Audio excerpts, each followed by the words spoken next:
भाजप प्रवेशाच्या तयारीत असलेल्या अपूर्व हिरे यांच्या अडचणींमध्ये वाढ झालेली आहे। संस्थेच्या कर्मचाऱ्यांच्या नावे परस्पर कर्ज काढल्याचा आरोप आहे त्यांच्यावर। महात्मा गांधी विद्या मंदिर संस्थेत कार्यरत असलेल्या कर्मचाऱ्यांच्या नावे श्री व्यंकटेश कोऑपरेटिव्ह बँकेतनं परस्पर कर्ज काढल्याचा आरोप कर्मचाऱ्यांनी केलेला आहे। मालेगाव कॅम्प पोलिसात या संदर्भात तक्रार दाखल करण्यात आली आहे। जिल्हा उपनिबंधक यांच्याकडे अर्ज केला। त्यांच्या माध्यमातून मला माहिती मिळाली त्या कर्ज अर्जावर माझ्या सह्या नाहीत, त्या चेकवर माझ्या सह्या नाहीत, हे कर्ज विनातारण आहे आणि ज्या वेळेस NP झालं त्यावेळेस मला साधी नोटीस देखील आली नाही।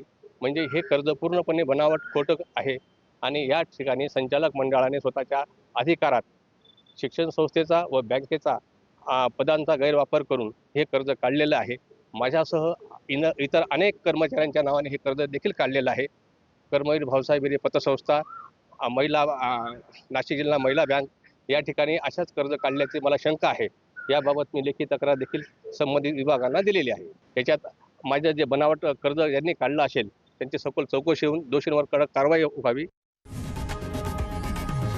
लोकशाही मराठी ऐका, पहा, जागरूक रहा।